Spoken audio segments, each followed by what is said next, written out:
Oke cuy, gua udah baca web novelnya mulai dari chapter atau bab 1 sampai dengan chapter atau bab yang ke-28.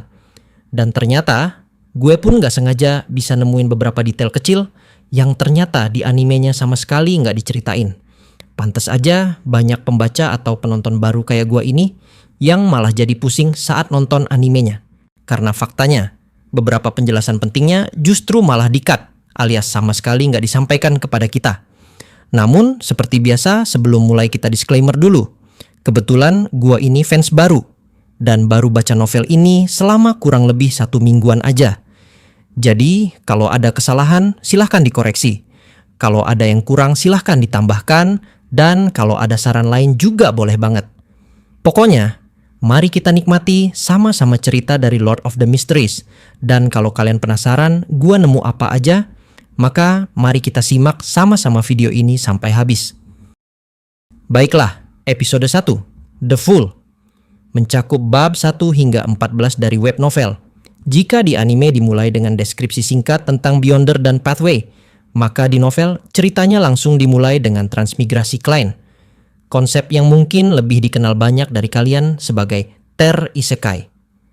Saat ia tersadar, Klein mengalami kebingungan karena tubuhnya dipenuhi kelumpuhan, rasa sakit, dan sakit kepala.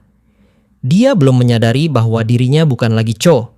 Jadi, sumber utama kepanikannya adalah karena berpikir dia mungkin tidak bisa masuk kerja besok.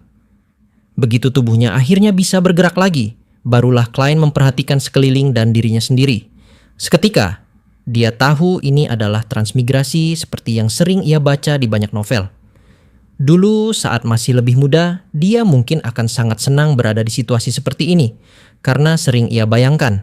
Tapi versi dirinya yang sekarang justru merasa ini menyusahkan. Pada akhirnya, rasa paniknya pun mereda dan tak lama kemudian ingatan dari Klein yang asli mulai muncul. Ia pun mulai mengetahui semua informasi umum seperti yang kita lihat di anime, plus beberapa detail tambahan tentang keluarganya. Ayahnya adalah seorang sersan yang gugur dalam konflik dengan benua selatan.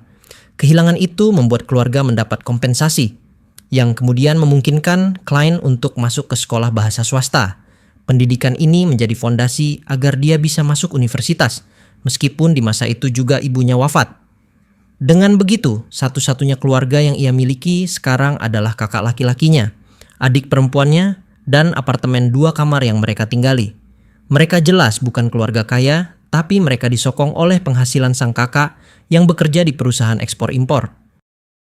Sebagai lulusan sejarah, Klein memiliki pengetahuan yang kuat tentang asal-usul semua bahasa di benua utara, termasuk bahasa langka Hermes dan Feisak yang biasanya digunakan dalam teks kuno dan ritual doa. Bahasa inilah yang digunakan dalam buku catatan misterius di depan Klein.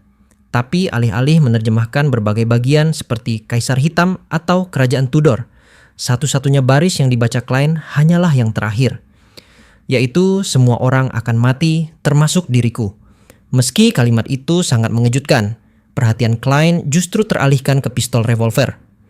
Alasannya, karena keluarganya yang miskin, bagaimana bisa mereka memiliki senjata semahal itu?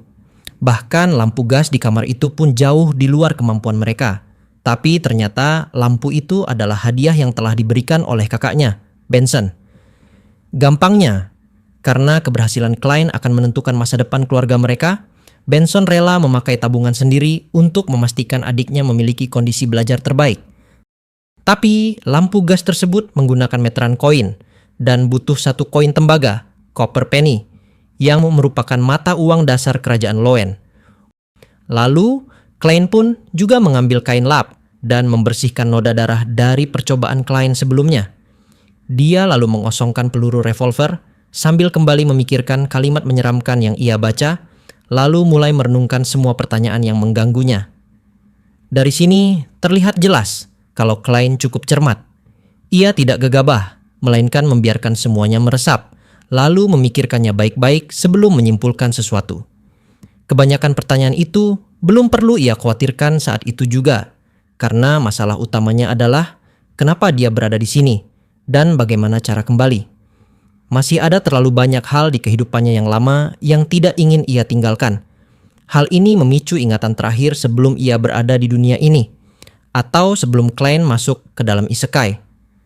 Sebagai seseorang yang sangat aktif online, Cho Mingrui membeli buku tentang okultisme. Dia berharap itu bisa membantunya tampil lebih keren di internet. Tapi nyatanya buku itu tidak membantu sama sekali. Jadi, buku itu hanya disimpan di pojok kamarnya saja. Sampai kemudian nasib sial terus-menerus menimpanya selama sebulan penuh. Barulah Cho mencoba menggunakan ilmu ramalannya.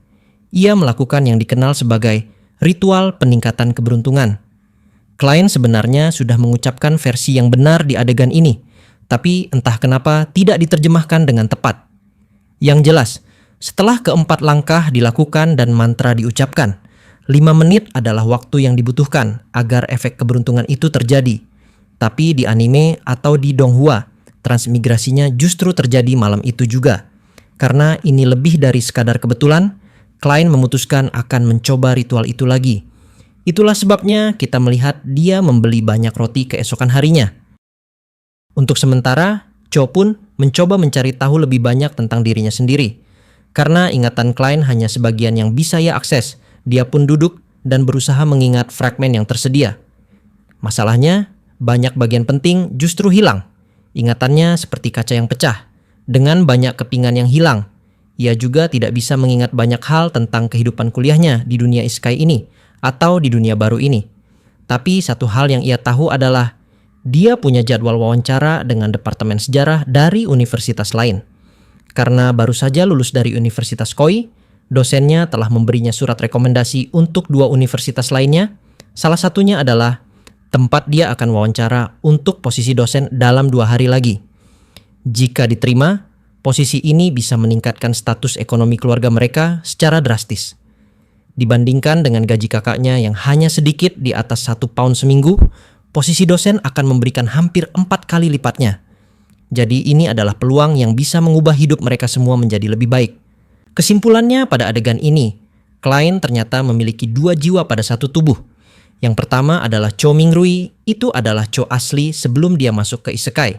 Dan yang kedua adalah Klein Moretti. Dia adalah persona baru dari Cho, tepat pada dunia baru ini. Kemunculan Melissa setelah itu juga membawa banyak informasi penting. Karena di sini kita mengetahui tentang hubungan antara Departemen Pendidikan Loen dan agama. Dahulu, sekolah minggu diselenggarakan oleh berbagai gereja. Tapi demi mengurangi konflik dan menjaga netralitas agama, kerajaan akhirnya mengesahkan Undang-Undang Pendidikan Dasar. Daripada membiarkan Dewa Petir, Dewi Malam Abadi, dan Dewa Uap dan Mesin bersaing, kerajaan pun mendirikan sekolah-sekolah umum. Intinya pada bagian ini, mereka mencoba memperkenalkan konsep adanya banyak gereja dan pengaruh mereka di dalam masyarakat. Apapun itu, Melissa sendiri bercita-cita menjadi mekanik uap, sebuah ambisi yang juga didukung penuh oleh kakaknya, Benson. Karena biaya pendidikannya cukup mahal, Benson pun harus bekerja lembur. Itulah alasan mengapa kita jarang melihat Benson, kakak Klein, karena pekerjaannya membuatnya sangat sibuk. Kini, benda yang Klein ambil di bagian ini adalah barang paling berharga peninggalan ayahnya. Tapi karena sudah bekas, alat itu sering rusak. Melissa, sebagai calon mekanik yang bercita-cita tinggi, seringkali harus memperbaikinya sendiri. Sebuah kemampuan yang kita lihat lagi di bagian ini.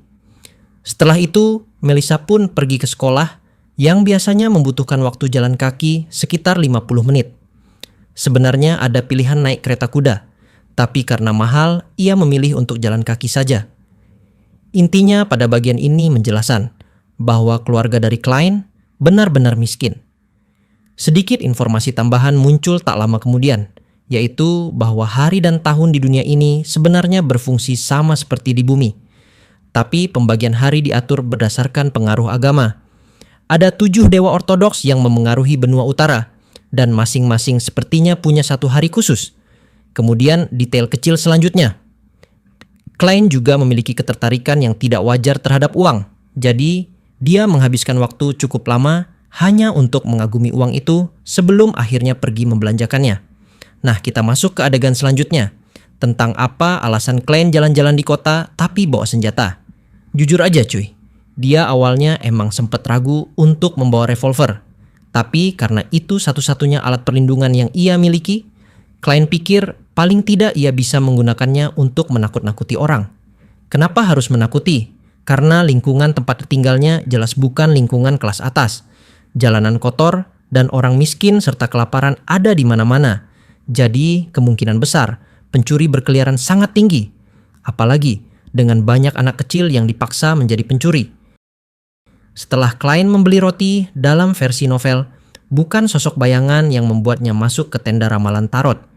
Ia hanya menemukannya secara kebetulan, lalu memutuskan ikut serta karena asal-usul tarot di dunia ini berbeda dari yang ada di bumi. Roselle lah yang menciptakan banyak hal termasuk tarot dan penemuan-penemuan lainnya yang disebut Klein. Ia juga pernah menyerbu negara lain, melindungi beberapa bangsa, dan membuat mereka tunduk pada kerajaannya. Dari sini, gereja kerajinan menerima wahyu suci pertamanya, mengubah dewa kerajinan menjadi dewa uap dan mesin. Pengetahuan seperti inilah yang membuat Klein begitu tertarik pada kartu tarot. Ia juga penasaran pada si wanita peramal, ingin tahu apakah wanita itu bisa menebak bahwa dirinya adalah seorang transmigrator yang datang dari dunia lain. Tapi sebelum ia sempat mengetahui makna sesungguhnya, peramal asli datang dan menghentikan ritual. Klein pun pergi karena ritual itu sudah tidak lagi gratis. Ia membeli sisa makanannya, lalu pulang ke rumah untuk menyelesaikan ritualnya sendiri. Ia memutuskan akan melakukannya dalam bahasanya sendiri terlebih dahulu. Jika gagal, barulah mencoba dalam bahasa asli dunia ini.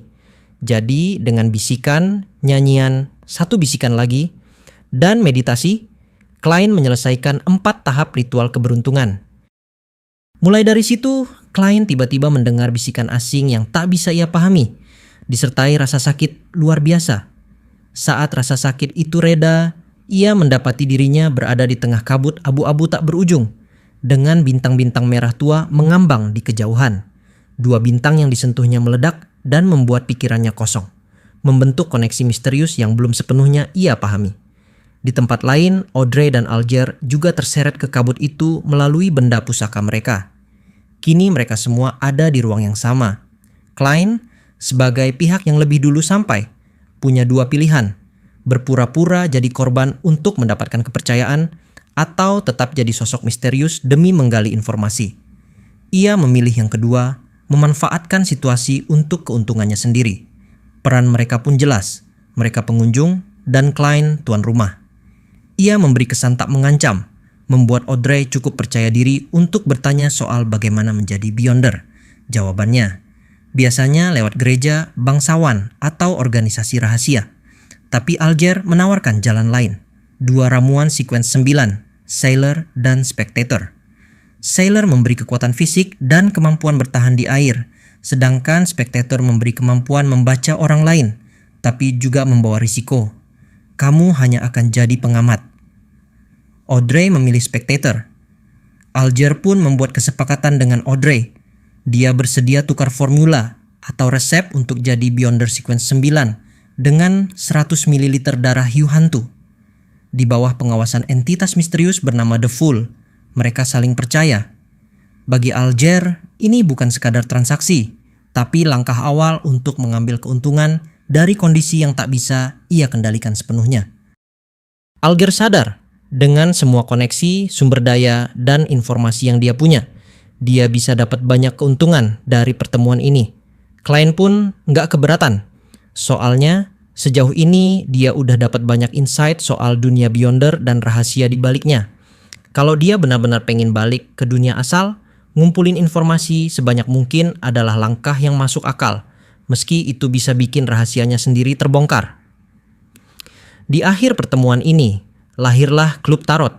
Lewat klub ini, kita mulai paham makna sebenarnya dari kartu tarot di dunia mereka. Sama kayak di dunia nyata, kartu tarot bukan alat ramal masa depan otomatis. Yang bikin tarot bekerja adalah orang yang menggunakannya. Setiap orang punya semacam indera spiritual yang bisa nyambung ke dunia gaib. Nah, tarot berfungsi sebagai alat bantu buat nangkep dan menafsirkan tanda-tanda itu. Biasanya tanda-tanda ini lewat begitu aja tanpa disadari. Tapi kalau kamu cukup peka, kartu bisa bantu kamu paham maksudnya. Tapi kartu tarot bikinan Kaisar Roselle itu beda. Masing-masing kartu menyimpan kekuatan misterius dan mewakili salah satu dari 22 jalur menuju keilahian. Atau gampangnya kartu-kartu ini melambangkan pathway dalam cerita. Katanya sih, Semua ini asalnya dari benda kuno bernama Blasphemy Slate, tapi nggak tahu juga ya, mungkin ada yang bisa nambahin. Yang jelas, klien merasa nyaman dengan semua ini. Kabut abu-abu tempat mereka berkumpul, dia ibaratkan kayak platform sosial media, tempat ngobrol bebas, lintas ruang dan waktu.